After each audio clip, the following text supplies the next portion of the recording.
Quick message before we get into this show. Just want to let you know it was recorded before the terrible incident that occurred at the Liverpool parade, in which a car crashed into a crowd gathered there to celebrate the football.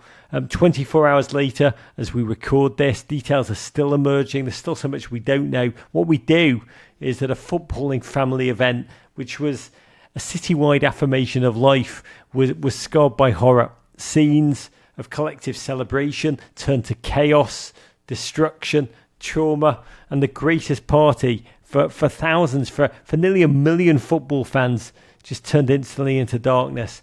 I'm from Liverpool. You've heard me talk about it a lot. You know, Liverpool is a strong, resilient, proud city, a place of true togetherness and mutual support in which football is truly the light. We wish all their strength in this moment of challenge, which is almost too much to process. Send them huge love too. All we can do is pray for those who are injured, and send our finest wishes for strength and love. And you know the human truth in football. You'll never walk alone. To the show. We back! Like Scott McTominay, your title-winning Napoli. What a Premier League final weekend. Chelsea shattered Nottingham Forest fans' hearts. VAR broke Aston Villa's soul. Manchester City's worst season of all time, trademark, ended in a third-place Champions League finish most teams would bite your arm off for. And Liverpool lifted the trophy before their fans for the first time in 35 long years.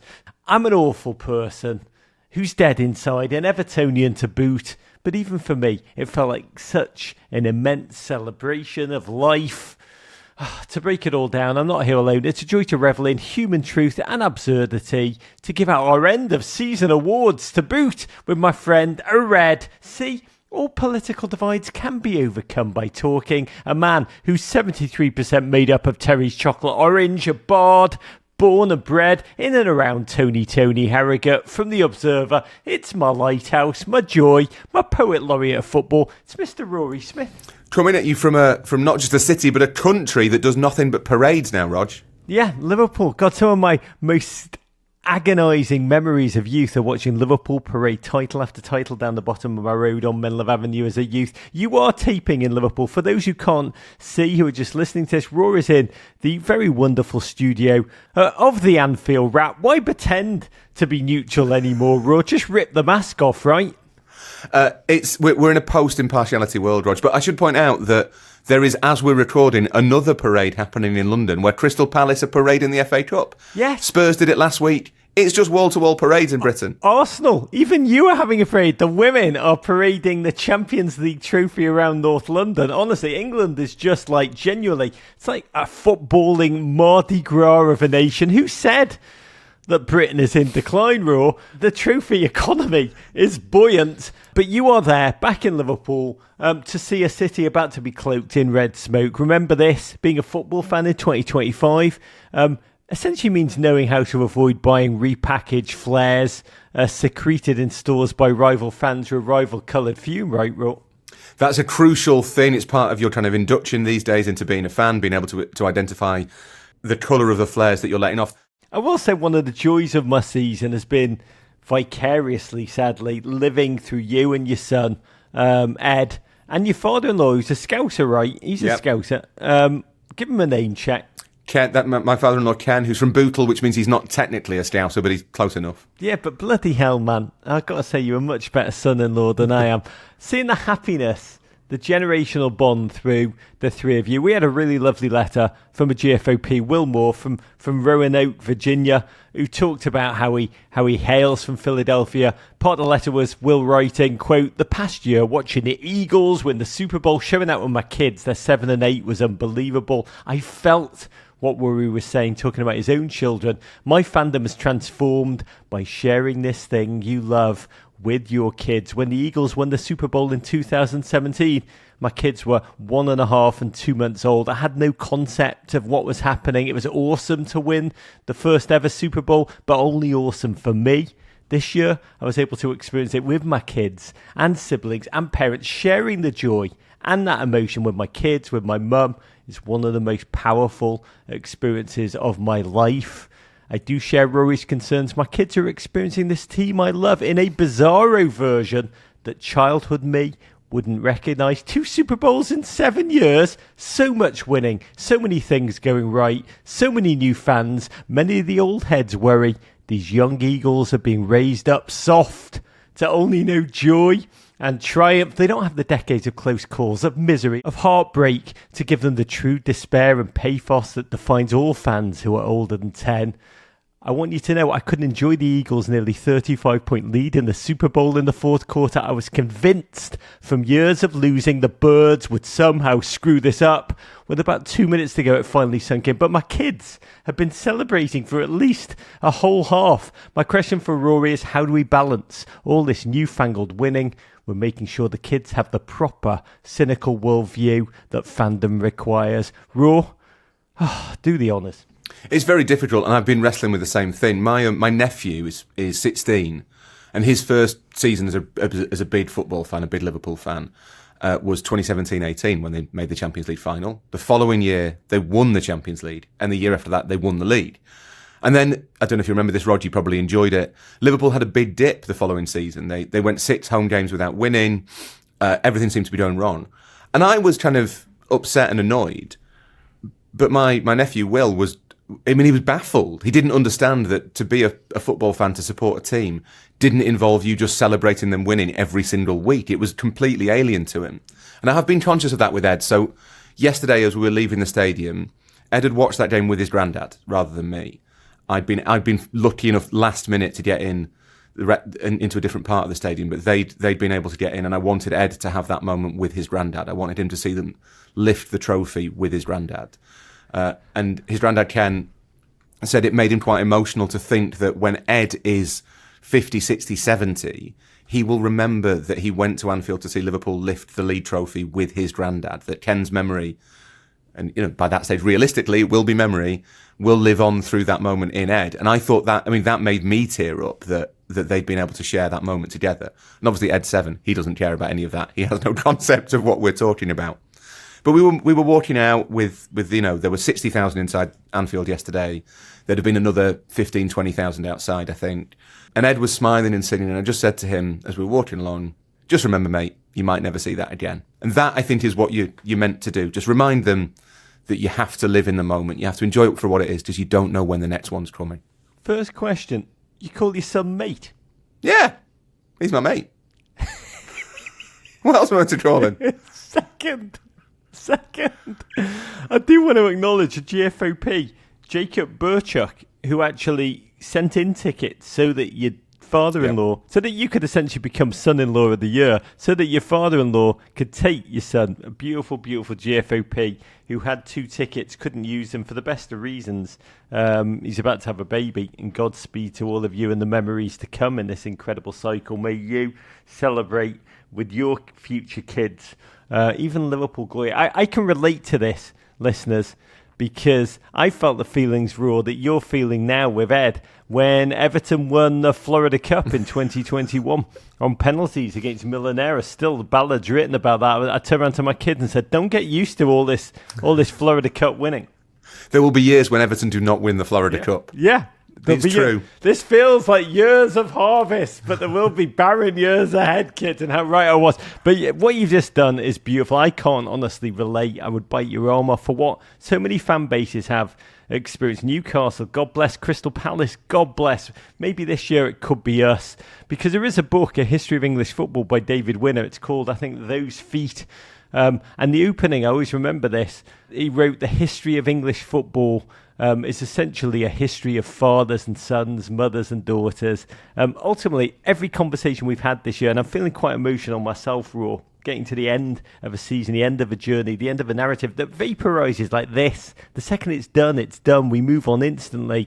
But that generational telling, your father-in-law's realization that he is now forever baked into Ed's memories, as my dad is at Goodison Park with my own kids, that is its power, the generational collective memories that we're making.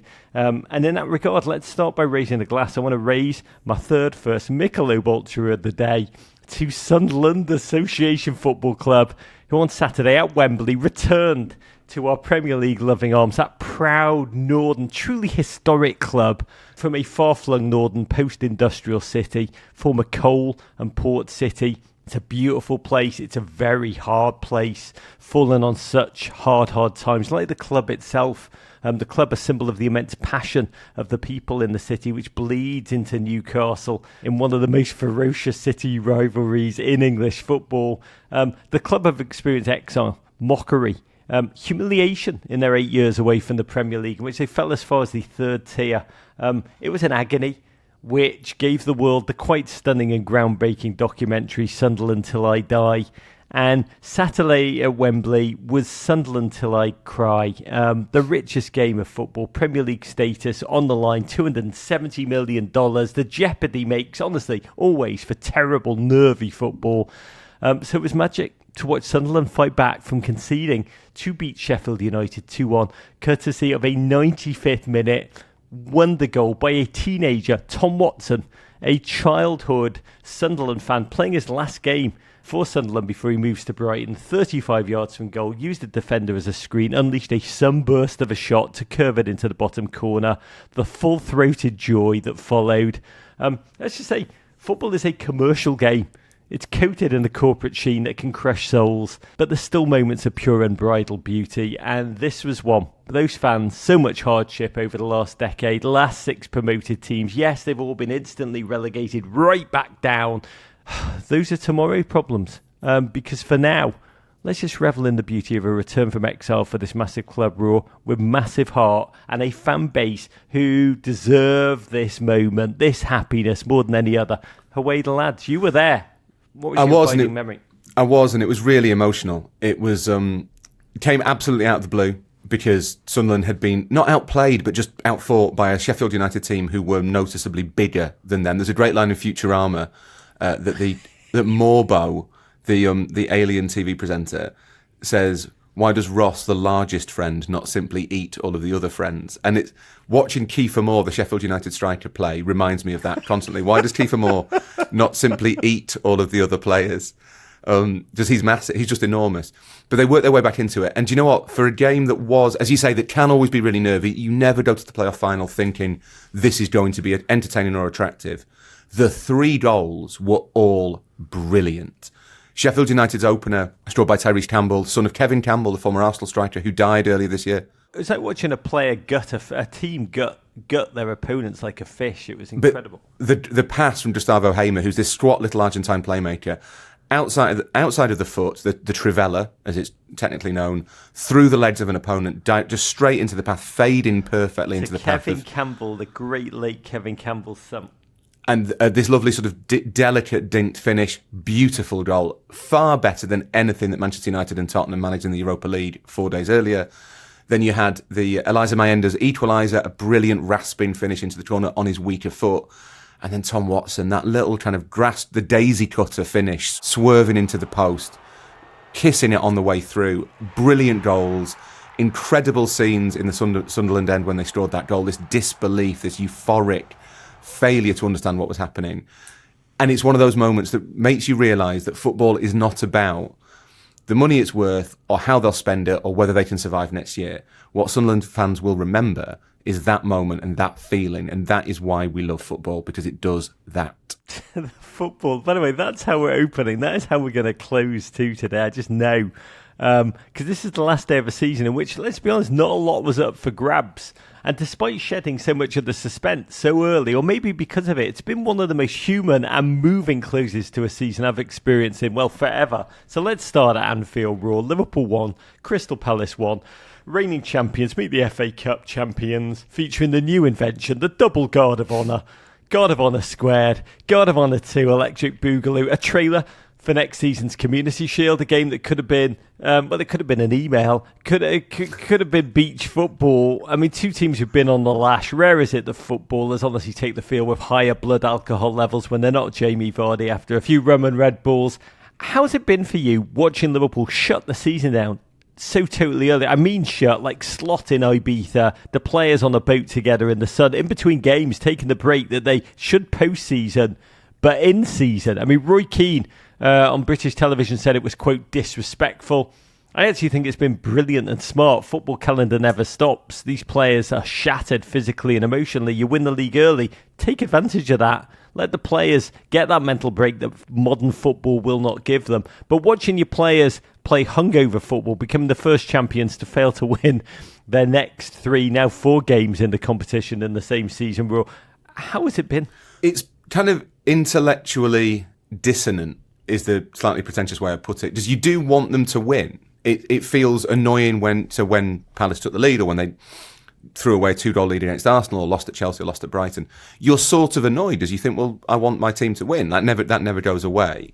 But I agree with you. That keen logic was what Alex Ferguson did with Manchester United. It was effectively, you've won this one, on to the next one. And you can't argue with that approach, because Fergie turned United, younger fans won't remember this, into English football's dominant force. Guys, young listeners, Manchester United once won not just things, but everything. But keep going, Raw. This is not sci-fi, Raw. This happened. Go on. Everything, all of the time. And you can't argue with his approach, as he turned them into this dynasty, and that's amazing.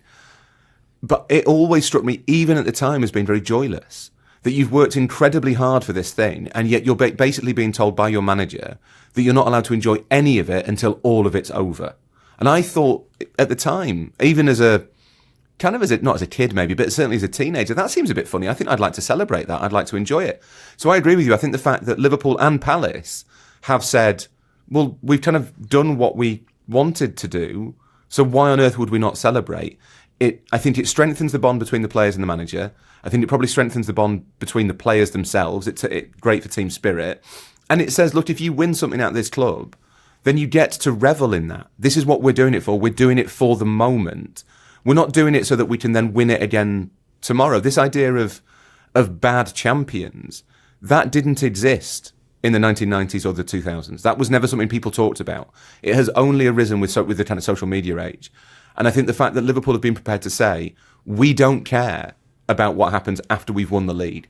The games after we've won the league aren't important, I think is actually quite emotionally mature. If the way they're celebrating maybe is not emotionally mature. Bite your arm off to be bad champions, to be candid. Exactly. Jurgen Klopp there. He watched a very stirring, predictably stirring, You'll Never Walk Alone. Wonderful to see the man who wrote the lyrics to the Arne Slot song back at Anfield in the flesh. He watched an odd game. Honestly, hard to truly get going after all these teams have been through. For the record, Palace took the lead early. Sarr finishing sharply after a little cock-up from Conor Bradley, whose pass was intercepted. I have found it very funny watching Liverpool fans celebrate their team going behind in these games. Just a sloppy, delirious pie atmosphere. It would get worse for Liverpool. They were man down. Ryan Gravenberch, one of the players of the season, red-carded for a dogzo on Kamada. More ironic celebration from the catharsis-hungry Liverpool fans. Still got their glory. Mo Salah went Egyptian Ralph Macchio to lash home off a defender. 29 goals, 47 goal contributions, equaling the Premier League record in just 38 games. We'll talk more about him later in this show. Credit Crystal Palace. Very quickly, we've got to doff the cap. What a season. 8 unbeaten to end the campaign. Record points total. Home and away double over dread rivals Brighton. FA Cup win delirium. European football campaign loading. It's immense. Happy for them. By the way, in America, they have a massive opportunity to build a massive fan base here. They are the London club it's easiest to get tickets for when you are in England. But let's talk about your Liverpool. Well, we've not talked about them enough. We have actually spent a lot of time eulogising this season for them, their victory a lot. The Arne Slot, Norm Cormarch, the glory, the humility, the lack of ego, the consistency, the airbrushing out of ups and downs, diffusing of adversity. I want you to have the final word on your team before we break down the trophy lift, which was fascinating. I did find it interesting listening to Arne Slot midweek talk about next season already, how he was going to channel the spirit of Bruce Springsteen. He's just been to see Bruce Springsteen. He said, you talk about elite mentality. This guy's been doing it for 50 odd years, putting on 3-hour shows in front of 25,000 people. It's about his habits, his daily life, how disciplined he is to achieve this at 75. I think he's thinking of Mo Salah, actually, when he talks about... God, the idea of Mo still banging in the goals at 75, still playing 3-hour sets. Raw, it's just 83 days now until the Premier League season kicks off again. How different do you feel this Liverpool team is going to be? The changes, Kerkez, Wirtz, Frimpong, possibly in red. How do you think about what you've just watched and what there is to come? Bad Champions, is there a sequel? Bad Champions 2, hopefully. I think I was talking about this in the ground yesterday, actually, with the fellow who I was sitting next to, that it feels a little bit like... This has always felt a little bit like the last Klopp season. It's still Klopp's team, famously no signings last summer.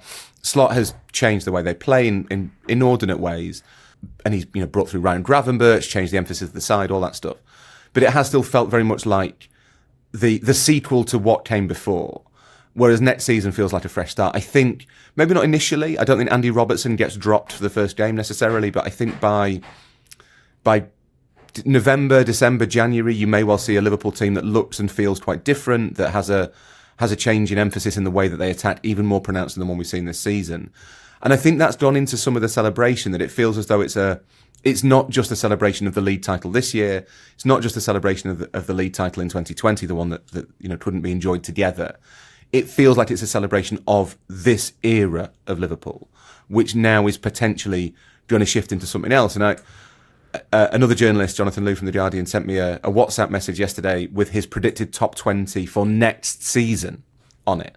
And I said, that's a bit early. And he said he thinks that predictions in May are always more accurate than predictions in August. And I thought it's quite an interesting exercise, because with quite a few teams, they could finish top, they could finish 8th. It's really hard to tell at this remove. Liverpool are one of them. You're not quite sure what Liverpool will be next season, whether there might be a transition year, whether it might be that the Florian Wirtz sort of era of Liverpool takes a while to really bed in. For now, it does feel as though this is the chance to celebrate everything this team has achieved, the team of Robertson, the team of Salah, the team of Van Dijk. What comes next, I think, will be noticeably different. You talk about Florian Wirtz incoming. There's a great tweet from Liverpool fans about how the idea of a Wirtz, Szoboszlai, Endo midfield could be the first to play in the Premier League with 3 Axis powers from the wrong side of the Second World War on it, which is just genuinely just a mind-blowing piece of thinking on every single level. Slot talked midweek about how he wanted more from Trent Alexander-Arnold, that he didn't always train in the way he wanted pre-season. I was really fascinated by that. It was almost as if Trent mentally was prepared for a difficult season of transition for the club and was almost caught out with shock by this march to glory, as if he was, the shift in context. There was no need. There was no Liverpool dip under Slot. Retrospectively, no need to make exit plans. But we saw in this one, Trent came on, was cheered by Liverpool fans. Jurgen Klopp had spoken about his disappointment at the booing. It's like God descending from the clouds in the Bible and saying, there shall be no booing. And that was enough to completely change the narrative.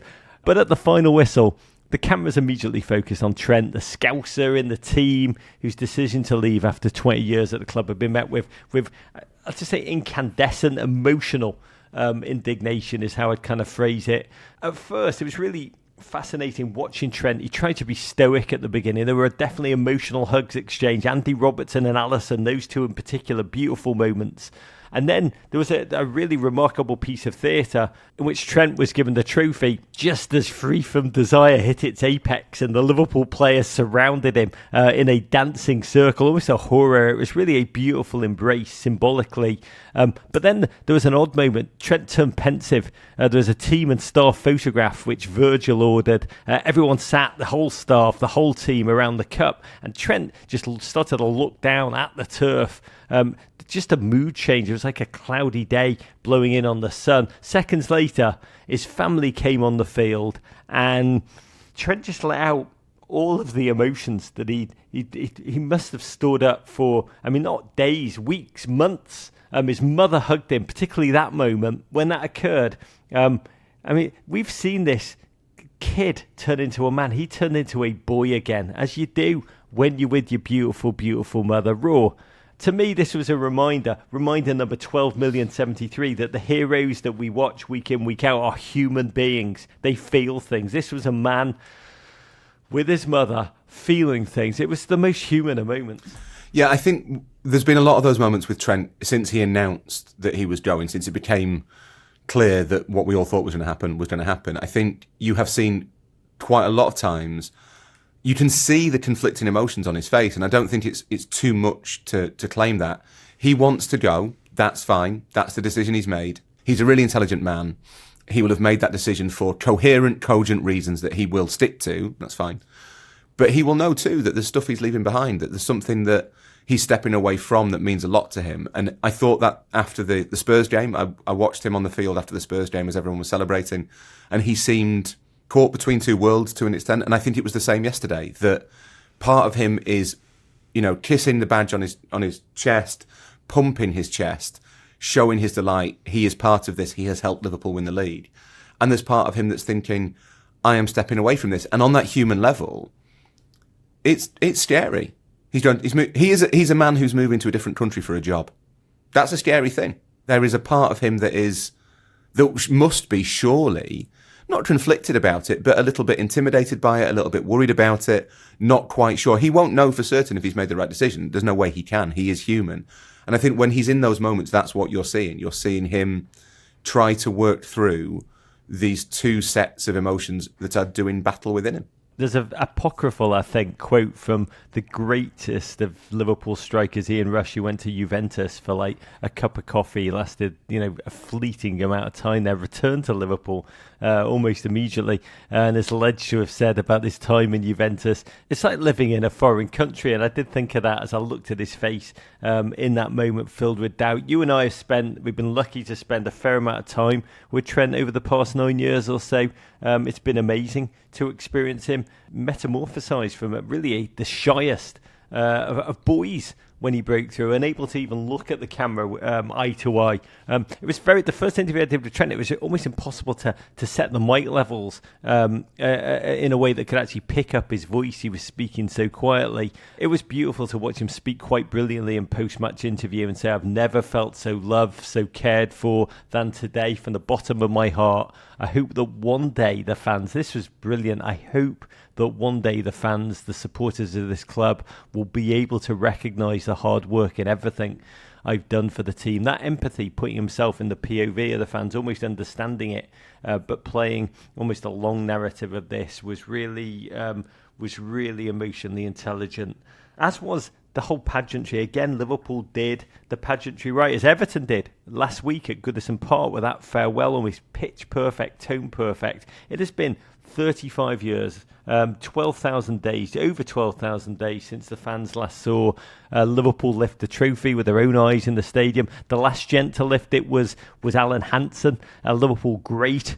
He was essentially Liverpool's captain, fantastic, the definition of defensive rock and servant leader before Virgil van Dijk inherited that mantle in its totality. To watch Alan Hansen invited back to be the man to hand the trophy to Virgil was profound. It was dynastic. It was almost biblical, Raw. It was like watching Abraham hand over the Premier League trophy to Isaac, Dutch Isaac. I was fascinated by Arne Slot, attempting to look as unassuming and as out of the spotlight as possible. Klopp beaming on. Almost like a god, with his teeth looking like they've been given a new fresh Docklands worth of new boat varnish. Constantly aware that he was in the cameras. This is your club. Second title in 5 years, 20th title overall, equaling Manchester United's record, which honestly once seemed untouchable. It's been a year of remarkable transcendence. We'll talk about Mo, we'll talk about Virgil van Dijk. You got Arne Slot and Normcore, brilliant. I really admired it so greatly. But these scenes, Raw, the match, the title win against Spurs, that kind of ebullient, shared, collective joy, almost affirmations of life. What was your abiding dominant memory from yesterday? It wasn't the same as Spurs. Spurs was the release. I think that was the moment that Liverpool had been waiting for. This felt a little bit more formal, slightly more formulaic, as though, okay, this is what it... The feeling, I think, maybe caught people by surprise against Spurs. Maybe that's the difference, whereas this was anticipated. People came to Anfield, it's knowing what they were going to get, and the match did feel a little bit like a... Can we get on with this? Do we have to play 90 minutes? Is there really going to be injury time? Do we need injury time? No one cares. Just stop playing injury time. The trophy lift was, I think, a moment of shared communal joy. Yesterday wasn't quite as powerful, I think, as maybe people were anticipating. Anfield was quite subdued for quite long periods. until the end of the game, when the music kicked in, the players did the lap of honour, they paraded the trophy on the pitch. It felt like you were communing with the team, but the parade is the chance for the team to commune with the city. Rebecca Lowe was pitchside with the NBC team, and she kept interviewing players at the end of the game, like, have you ever seen Anfield like this before? And all the players were just like, yeah, the Spurs game. I mean, that was the moment. So let's move on, Raw, to the team who Liverpool just equalled in Premier League titles, a team who could not be further from their title-challenging pomp. Manchester United 2, Aston Villa 0. A final piece of misdirection because United entered in almost the shame of having to cancel their Europa League victory barbecue. One thinks they can at least use the money from all those paper plates and chuck steaks that they didn't have to buy to get some talent in. Transfer budget going to be less now because of the no Champions League football. That was which was the goal for Villa in this one. But in the biggest game of their season, Aston Villa honestly saved one of their worst performances, if not their worst performance. In the opening 45, United utterly overwhelmed them. Mason Mount, phenomenal. Shooting gallery, almost shooting at will football. Villa went down to 10 on the streak of half-time. Emi Martinez, first career straight red card. Hard to believe. He took out Rasmus Højlund quite unnecessarily. Flattened old Rasmus, who was in a one-on-one. I'm not going to get all semantic with you, Raw, but can it be considered a denial of a goal-scoring opportunity if Rasmus Højlund is involved?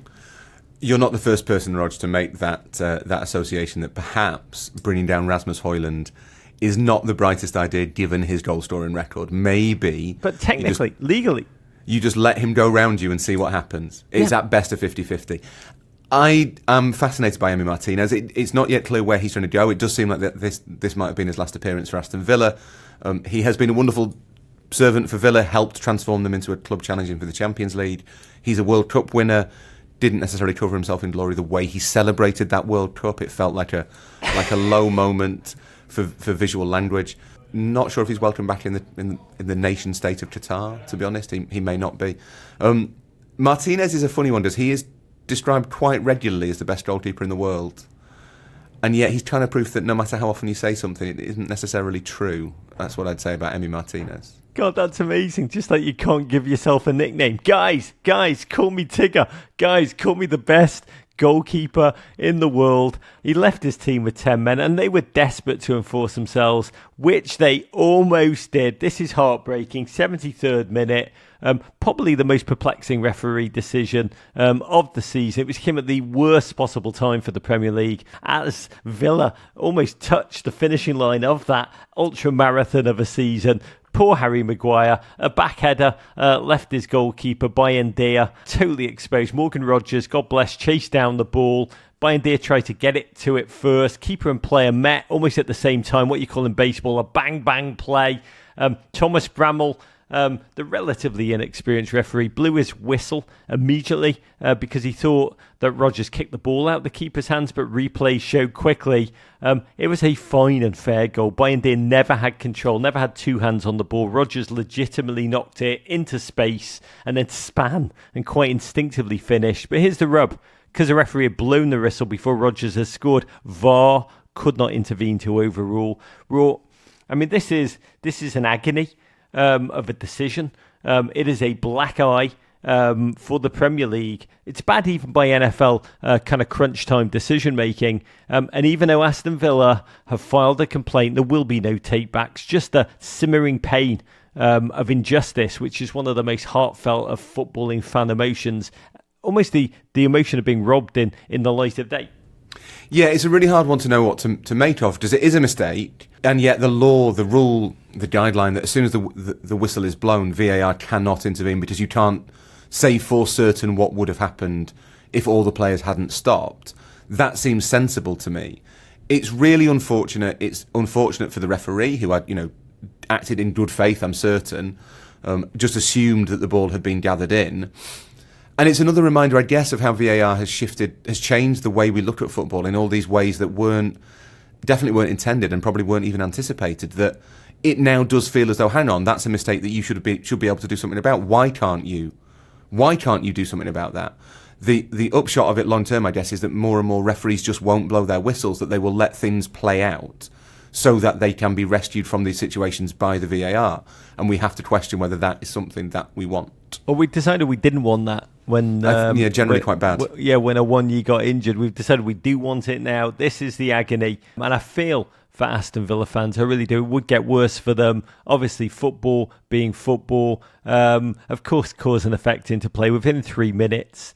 Predictably, a fine Bruno cross found Ahmad's head. Suddenly, even though Newcastle were losing to Everton, Villa had slipped, had crashed to 6th place outside of the Champions League. It would get worse for Villa. Maatsen rate Diallo's Achilles. Q Emery just utterly losing his mind on the sideline. Sarcastic applause everywhere. Up stepped Christian Eriksen, generously given penalty-taking duties by Bruno, smashed home to mark what was probably his last ever game for United. A really lovely moment and a fairly horrible coda to his career, but darkness for Villa. On one hand, good news, Unai Emery lives for the Europa League. Honestly, I think dude can win the Europa League if you just gave him his choice of like 11 people who work behind the counter at Five Guys. He could probably win the Europa League.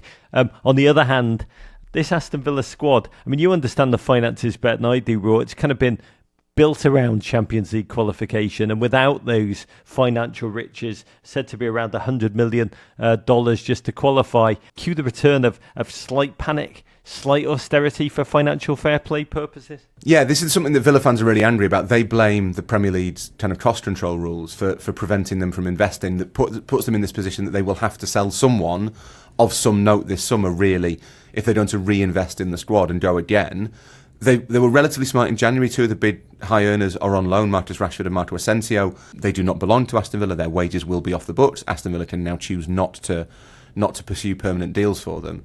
The problem is that they are so heavily leveraged against the idea that they would be in the Champions League regularly that it may well be they have to sell to buy. What I'd say in argument to that is they have invested huge amounts of money in that squad, and the risk that you take if you do that is that if you just fall short, really narrowly short, and the margin may well have been one bad refereeing decision, then you have a severe problem. It's not the case that Villa have never invested money in their team. It's that they've spent heavily, not met their targets, and will now have to sell. To United, very quickly, the loss of the Europa League final to Spurs midweek gave them nowhere to hide. There's no toupee of silverware, just a meek boldness of 15th place, despite the fact that when Erik ten Hag was hired at the end of October, I think United were 7 points off the Champions League places. Everything that's happened since, we spent really the back half of the season talking about just the agony, the austerity, the firings, the self-soiling humiliation, the folly, the worst ever Premier League season, club's fewest points, most losses. Garnacho and Onana were left out of the squad for this one. Changes are coming. There's a pundit peddle wisdom which we've debunked constantly over the past 2 months that United will be back. It's honestly never felt less like a science, more like a dead tooth lament.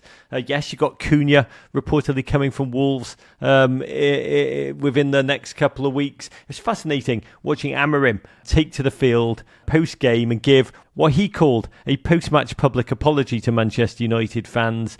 6 months ago, I told you the storm is coming. Today, after this season, I want to tell you the good days are coming. It is fascinating because at the same time he was asked if the problems of this job were bigger than he imagined, and he said yes. I feel it during training, all our organisation.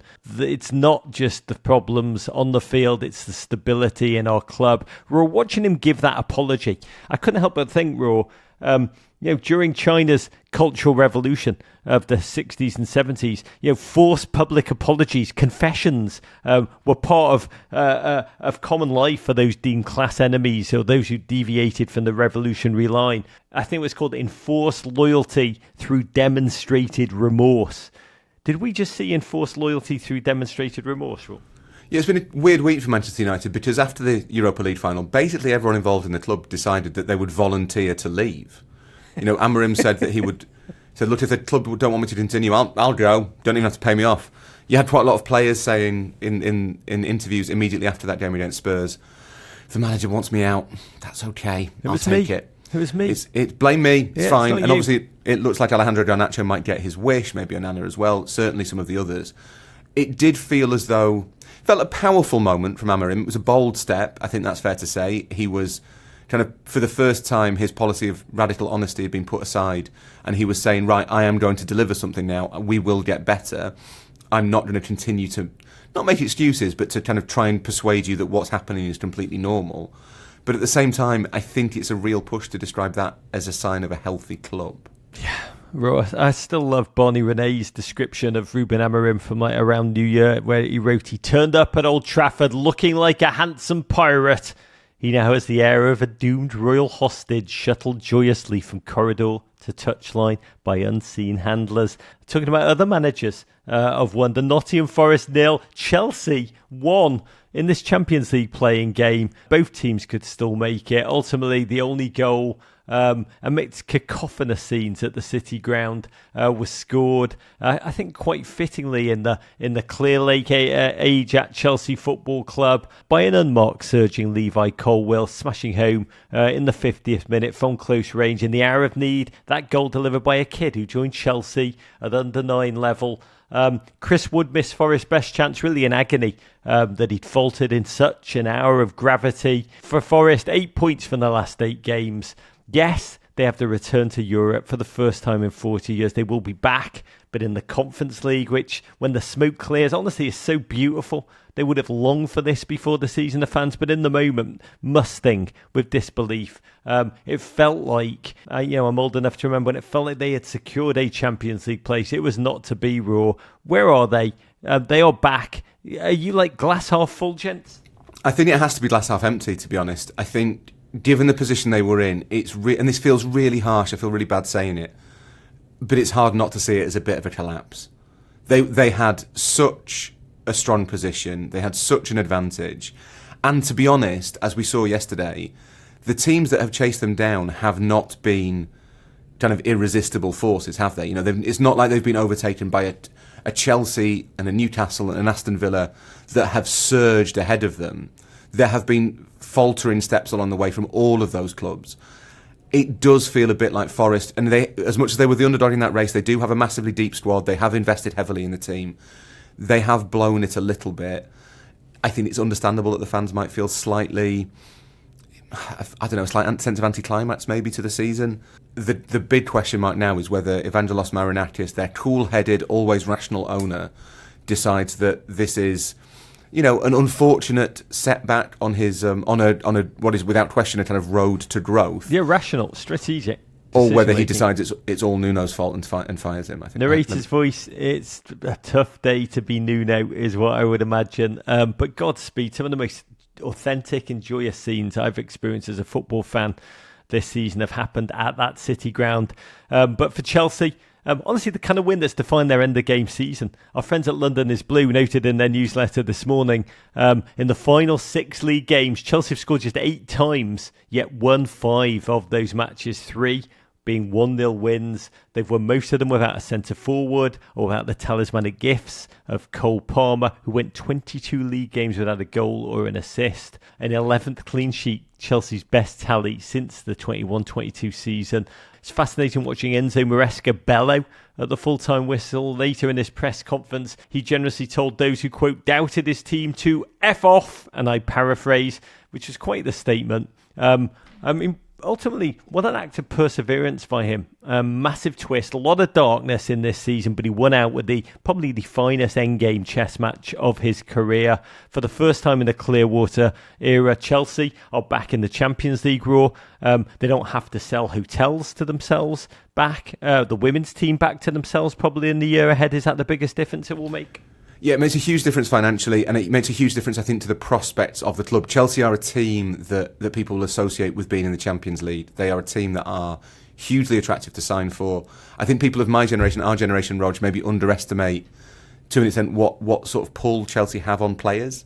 This will accelerate the Clear Lake vision of Chelsea, I think. It will make them a more realistic contender for honours next season in a way that maybe isn't quite true of Newcastle or Villa. Chelsea feels like a club that should be in the Champions League and that can benefit hugely from being in the Champions League. To North London, another Champions League club, Tottenham 1, Brighton 4. After really the exorcism of a trophy lift in the Europa League midweek. For more on that, listen to the show Rory and I taped at the final whistle, in which we really revelled in that moment. I just say, let's approach life like Spurs fans, watching the Champions League qualification battle play out from the lofty heights of 17th place. It was fantastic to watch Spurs' joy. It really was for me. Spurs fans, you deserve happiness. There was an Everton fan. I empathise being in the shadow of a more powerful local rival. I've always said that I don't know if Spurs are the Everton of the south, or if we're the Tottenham of the north, but my God, I empathise with that club so much. Genuinely stirring rendition of when the Spurs go marching in. Ange, we talked about that victory, that redemption, possibly the greatest sporting achievement of tenacity and belief I've seen in the modern period, becoming the first non-European or Argentinian coach to win a European trophy. That saying, I always win something in my second season, mate. In the face of hysterical tabloid media mockery, really. Honestly, I said post-whistle, it was like watching an Australian Babe Ruth point to the bleachers with his baseball bat, proceed to whack himself in his genitalia with that aforementioned baseball bat, and then still hit a bloody home run. He joked that season 3 will be better than season 2, then laughed the next day that I should have thought about it a bit more because somebody told him they kill off the main character always in season 3. My God, he is like a Ned Stark in King's Landing. Raw, very quickly, they've got a difficult bloody decision. He said he'll turn up anyway like an Australian George Costanza if they do fire him. What do you do here? I mean, 17th place in the table. It's like the old Bombits for haiku. You know, today I am a European champion. On Monday I'm back in 17th place. You know, they went from Europa League drunken glory back to, you know, all of the tropes of the season. Brighton stormed away. What do you do if you are Daniel Levy? Do you stay with Ange, the euphoria? I'm not going to change, mate, the mic dropping victory, folklore figure? Or do you work out a way to think, we got a whole pre-season, a new manager, a new way, because 3, 4, 5 bad results in that new season, I'm going to have to do it anyway. Yeah, that's the reality of it, isn't it? That as much as at the moment it feels as though Postecoglou's got the full loyalty, the full love of all of Tottenham's fans, if by October the 17th this year they are 15th in the Premier League, having won 1, drawn 2 and lost 2 of their Premier League games, then there will be quite a lot of discontent and people will have forgotten the Europa League to an extent. I think the answer to that question, Roger, to be perfectly honest, is not really to do with Ange Postecoglou. What Daniel Levy has to think is, can I get the person who I definitely think is better than Postecoglou? And if you can, whoever that person might be, then you probably have to make that difficult decision. And if you can't, you stick with Postecoglou until you can. That's how a club that was looking to maximise its chances of success would operate. And I think that's what Spurs should try to do. Whether they will or not, I don't know. I love Ange Postecoglou. I love his humanity. I love listening to him. I think he's a human being of wonder. Premier League needs more of that human goodness. We had a great letter from GFOP Scott Pettesh, who wrote, should Ange Postecoglou become the US men's national team? He won't win this World Cup, but he'll win the one in 2030 because he always wins something in his second World Cup, mate. God, I love that idea. We got a hat tip Brighton, 8th place. Incredible achievement for that club. Had Manchester City won the FA Cup, it would have been enough for Europe, so probably doubly delicious for Crystal Palace fans. Not only did they win the trophy that they coveted, but they also denied arch rivals Brighton a place in Europe in the process. Spite as sweet as glory. Raw, Fulham 0, Manchester City 2. City, for all of their anus terribilis, knew a draw would get them through, probably due to goal difference. Curious stat, this was only, I think, the 3rd game in Premier League history in which 0 English players started for either team. Game's gone. Not much to report. Fulham are, after all, Fulham. They love that mid-table, lukewarm bath. God, City romped as their fans entertained themselves by serenading Ruben Amorim for much of the first half an hour. I love football fans. De Bruyne on the bench, Foden on the bench. No place at all for Jack Grealish. Clearly that joy needs a new home. Feels like a minute ago, was it 2 seasons ago, he was the face of the team, leading them on the lash of a Premier League title win, in which he needed, was it a wheelchair to get himself off the plane from Ibiza? But it was another old gen. Ilkay Gundogan opened the scoring with an overhead kick, his first Premier League goal of the season. Most athletic a 34-year-old man has ever looked.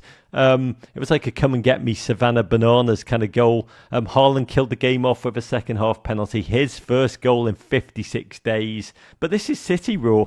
Terrible season. Still make the Champions League. Yes, they spent $250 million in the January transfer window to help with that.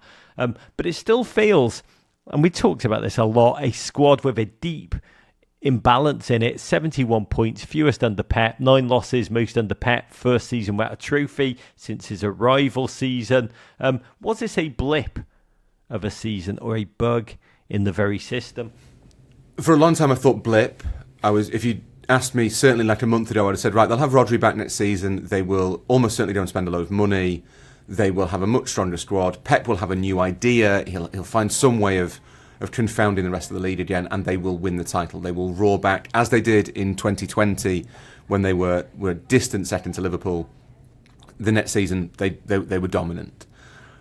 Increasingly over the last month or 6 weeks, I've been less and less sure of that. I think there is more work that City need to do to their squad than people are giving them credit for. I think their recent record in the transfer market hasn't been great, to be perfectly honest. They're moving out players like Kyle Walker. They will surely move out Grealish. There's a lot of change coming, and change generally at football teams doesn't mean immediate success. The one exception to that tends to be Guardiola, so you can't rule it out completely. But I think next season, I struggle to see how City get that aura back instantly.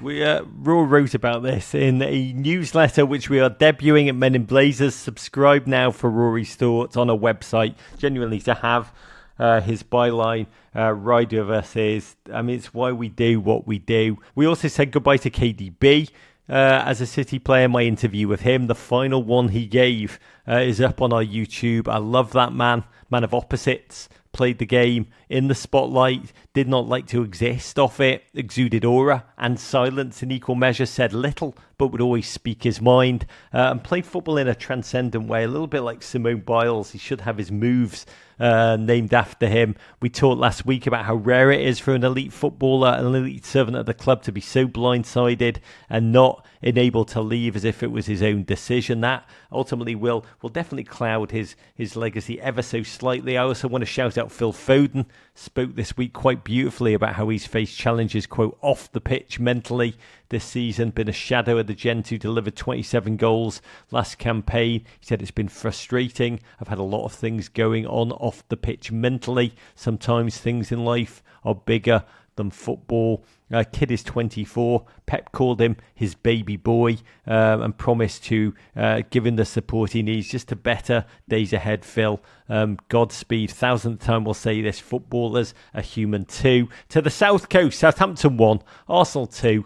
Another agony and a season of indignities for Arsenal, having to watch Spurs dance with a trophy in the air glory, to go from that to a game that meant nothing, the deadest of dead rubbers. Notable mostly because Southampton's new manager, Will Still, the 34-year-old wunderkind who taught himself to manage on Football Manager, a bit like Stevie Ray Vaughan teaching himself to noodle on the guitar, looked on from the stands. Southampton farewell.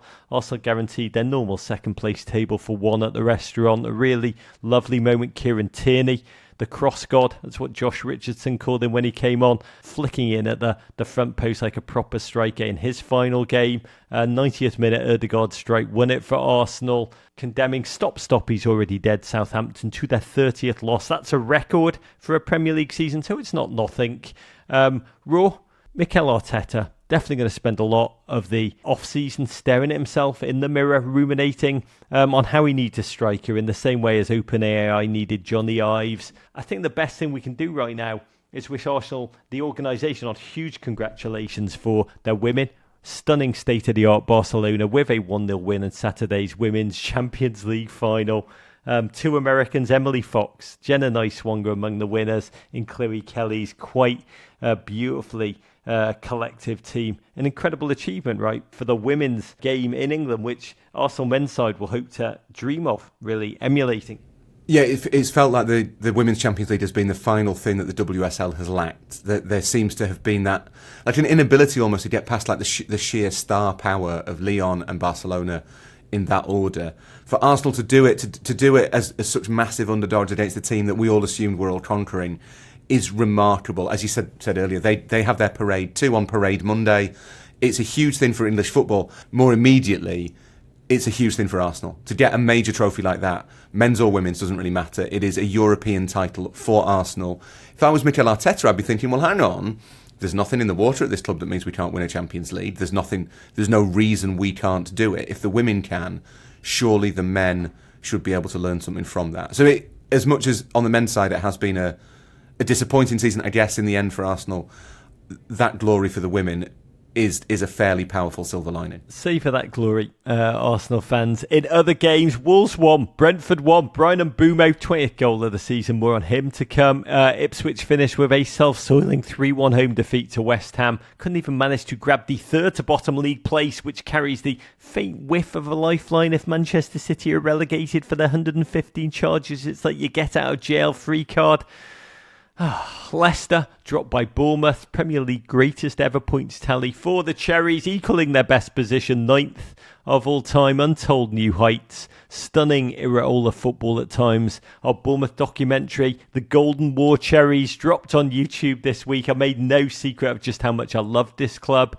I love what American Bill Foley's doing in terms of vision and also investing in infrastructure. I love Iraola. But a tinge of regret there that they came so close to Europe. For a club on the cusp of bankruptcy in the early 2000s, in the 4th tier of football, to have it, lose it, they'll now lose so many dual players like that Silt Pearl, Dean Howson, that incessant motor of Kirkes. Wrote that question of can they reload? Really the question for all the Bees, Brighton, Brentford too, in the next 83 days until the Premier League kicks off, now hangs heavy. Yeah, I think they've all had so much to take from this season. They've all offered so much. And the best thing about it is it's not immediately apparent to me why they wouldn't be able to do it again. That they are here to stay as... Maybe Brentford are the weakest of the three in that sense. It feels as though if they lost 2 or 3 players, they might struggle to replace them. But all 3 of them are so smart. They are so forward-thinking. They are so kind of on it. There is no reason why they shouldn't continue to kind of make the Premier League a better place next year. And finally, Newcastle 0, Everton 1. How are we not doing a trophy tour today, Raw? Because we played so well at Newcastle that we forced Eddie Howe to take off Anthony Gordon at half-time. Is that not worth some kind of an open bus celebration? It's very Everton to win on the final day when the other team's got something to play for. That's a very Evertonian move. Oh, I've got to say, to sell Gordon for, was it like 50 million and have and die, one of the most stunning footballers I have seen play for Everton in the modern period, play for the Blues, is one of the joys of my season, as was this game. Second half wonder, Mikalenko purring, I don't say that often, Carlos Alcaraz, the man who sounds like one of the greatest two-sport athletes ever to be born, with his very strange line cut into the back of his head hairline. I adore that man. He got his head to the cross from way downtown with power and cunning and angle. Cue ultimately irrelevant magic. Newcastle were able to lose their last 2 games, but still creep into the Champions League anyway. An incredible achievement. GFOP at 3 levels scorer asked, Rog Rory, had a time traveller told you before the season Everton would finish above Tottenham and Manchester United 10 points clear of Tottenham, what position would you have thought they were finishing? 13th, and my immediate response would have been, God, Man United and Spurs must have had a bad season. Oh, Roy, there's nothing you don't know as it happens in the moment. God bless. Can I just say, David Moyes, granddad, coming back from sea, where he'd been marooned, and delivering, was it like played 19, won 8, drew 7, lost 4, 31 points, which I think is the 4th most by any team in that period. That is the joy we cling on to as we U-haul our hopes and dreams and prayers over to the new stadium, the Hill Dickinson, aka the Big Dick. Carry on that form, and Everton challenges for things, which is all we ask for, all we yearn for, all we dream for, is back. But Raw, let's wrap up the season with a question from GFOP. Audrey Brewer in the great state of Minnesota. Audrey wrote, Rog and Raw, Every football institution worth its salt gives out awards. Season's done and dusted weeks ago. Can you fill the suspense by giving out your awards for this show? Your golden Terry's chocolate oranges, so to speak. Raw. That's the one we got to get on with Terry's for. Spray paint those bastards gold. Let's give them out next season. Audrey suggests best manager, best player, best character. You know the drill. Yes, we do. Courage, Audrey. Audrey, send us your postal address at meninblazers@gmail.com. We will get you a patch. But Raw, let's get to it with the Men in Blazers Media Network's 2024-25 Awards of the Season. Let's start with Player of the Season, the big one. Raw, the floor is yours. Do you know, I wish I could offer you someone left field who's made a sort of impact that's gone unnoticed, but I think the answer is really obvious. He got the Golden Boot for leading scorer and the Playmaker Award, which I did not know was a thing, for the most creative player, the person who has recorded the most assists in a season at Anfield yesterday, the dominant figure on the pitch in this Premier League season, the player who's fought... is Federico Chiesa. Federico Chiesa has been only marginally more important than his dad, Enrico Chiesa. No, it's Mo Salah. The difference between Liverpool and Arsenal this year has effectively been that for 6 to 7 months, Mohamed Salah was tracking a historic season. He's tailed off a bit over the last 6 weeks. It was still fitting that he scored the final goal of the campaign for Liverpool. He is the player who led Liverpool to the title. It really was fitting, Ro, that he delivered that final moment. I mean, there's some players who've stood out this season. Virgil van Dijk. Honestly, Alexander-Isak have both been terrific. I know so many of you are probably shouting 2 words at your pod radio, Skillerman and Die. And I will validate those. Cole Palmer, let's not forget, he had a first half of the season the streets won't forget, but consistency is that crucial element. I agree with you, Raw. Mo Salah shattered the record for goal involvement in a 38-game Premier League season. What was it? 29 goals, 18 assists, leading a team to the title, redefining what players' prime can and should be. Came on this show, told us about the secrets to his age-defying reality. Essentially, I think he said, only eat green things. By the way, I think of Mo Salah Raw every time I go to the fridge during the working day, open it, and I intend to eat some cheese, which Mo Salah explicitly told me never to eat. Never eat cheese. And 1 time out of 3, I guiltily put it back, hearing Mo's voice in my head. That's how powerful he is. But in a season in which Darwin, Luis Diaz, even Diogo Jota faltered for Liverpool in spells. Mo was almost like watching a lethal love supreme. More goal involvements than 6 Premier League teams this season, including Everton, yes, and Manchester United. He's going to get better and better in a Luka Modric kind of way, and it's very, very frightening. From player to manager, Raw, take the field. So until the last 2 months, I think this was Nuno. I think the answer to this question was definitely Nuno Espirito Santo. That the idea that he might have taken the mishmash of players that Evangelos Marinakis had given him at Forest and turned them into a team that qualified for the Champions League, that took Forest, one of the great European institutions, really, into that elite competition. But I can't give it to a manager who was finished in the Conference League, especially from that position. Results in that sense do matter. So again, it has to go to the kind of obvious one, the guy who in his first season as a Premier League manager has won the league.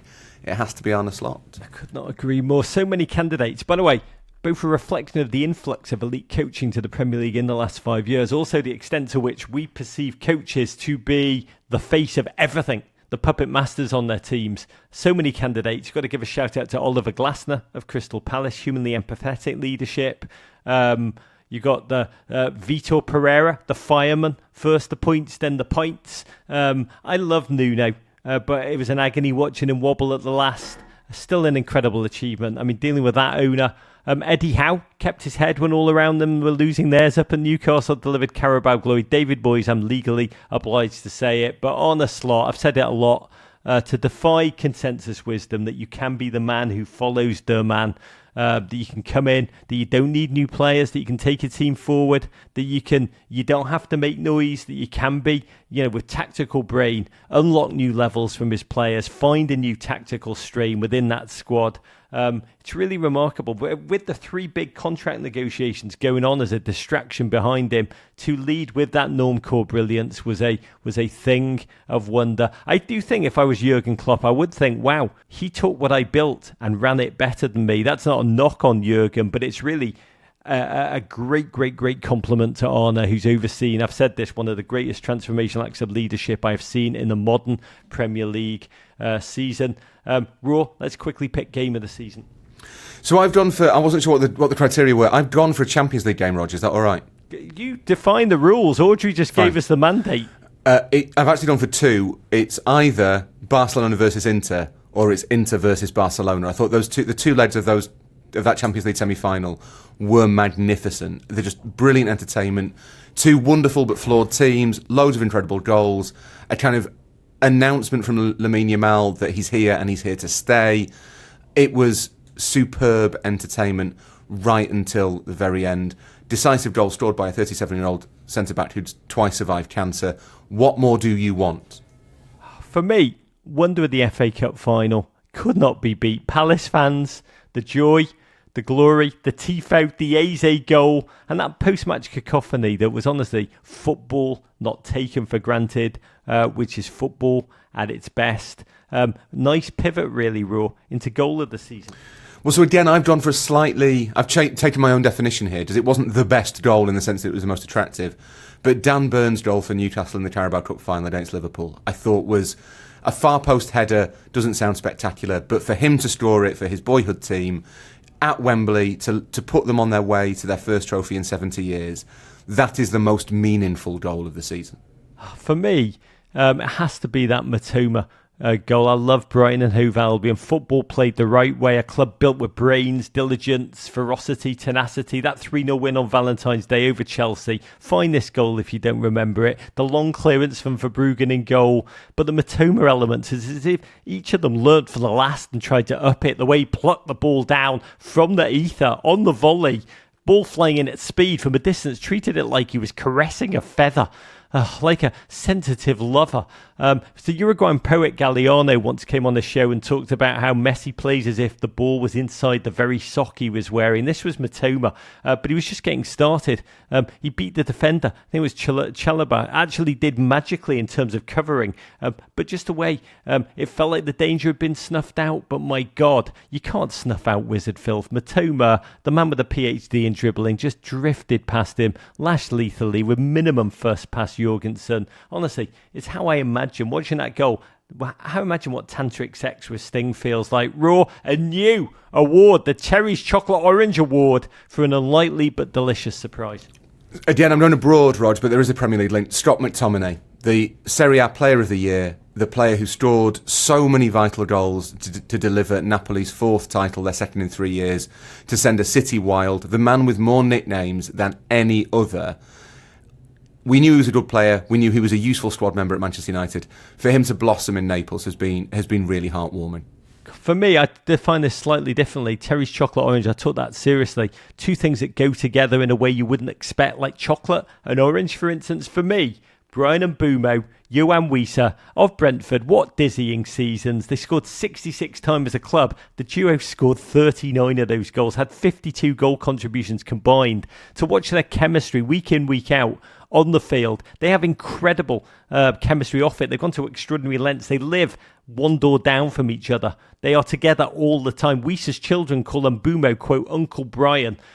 Greatest tribute, perhaps, just how many elite strikers Brentford had without missing a beat. Ollie Watkins to Neil Maupay to Ivan Toney, all gone without a speed bump. I say if Mbeumo moves, he's been linked to United and even Arsenal. I think the acquiring team should be forced to buy both of them as a package. They are perfect.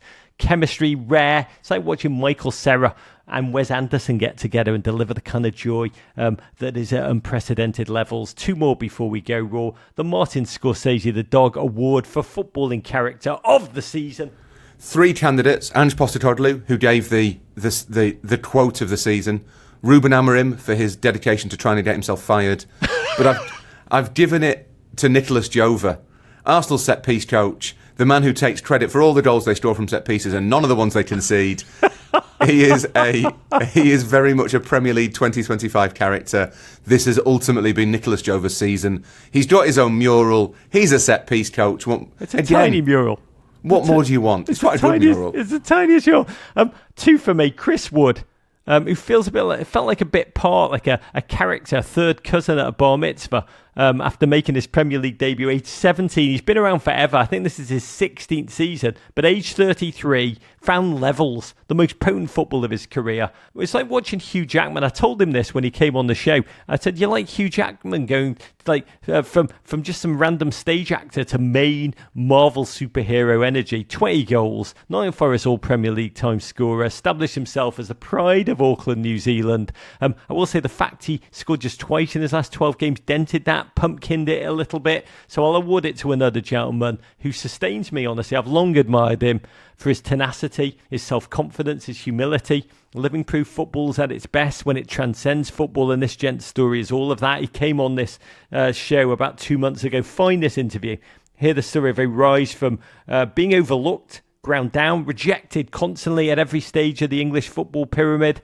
Kept grinding, kept believing. It's Eberechi Eze, a man who's turned himself into the singular pulsating talent that everybody doubted. He knew it was. 8 league goals, 8 assists in the Premier League. That FA Cup journey where he goal after goal to deliver it. When you hear those words, Eberechi Eze, you lean forward. You just know that a bright blast of self-expression is going to go down, and I love that. Proof great things happen to great people. Well, finally, your memory of the season. How do you choose as a Liverpool fan? It's like choosing between your children. I think it has to be something intensely personal. And the one thing that I noticed at the game yesterday was that obviously I was sat apart from my son. He was with his granddad. I sneaked into a slightly different part of the ground. And I noticed that it didn't feel the same as watching Liverpool with Ed. It felt, I had a great time. It was wonderful to be there. I'm really glad I was. I felt privileged. But there's something special about sharing those moments with your kid. And I'm sure lots of parents will know what I'm talking about. The moment that I will remember most from this season was dancing to One Kiss and Freed From Desire with my son at Anfield when they beat Spurs. That was the thing that will mean the most to me for the rest of my life. You're a good dancer, Ro. I'm a Yorkshireman. I'm a terrible dancer. Another season, and it was a shared moment for me, not with my kids unfortunately, but with my best friend from the year zero, Jamie Glassman. It was going to Goodison Park for the last ever Goodison derby. James Tarkowski, 98th minute. It was a derby. We were getting beat. The Liverpool fans were singing, we won the league at Goodison Park. And honestly, I've seen so little happiness in derbies in my lifetime that I was overwhelmed by emotion anyway. At the Goodison, goodbye really, the last nighttime game with my lifelong best friend. Both of our memories of who wasn't there with us, generational memories, which have been shattered honestly by Mo Salah. Light had turned into darkness, and then Tarkowski, that it was him. That servant at the club, probably the most missionary position, pragmatic, rudimentary footballer in the league. What was he doing there? How did he not blast the ball over?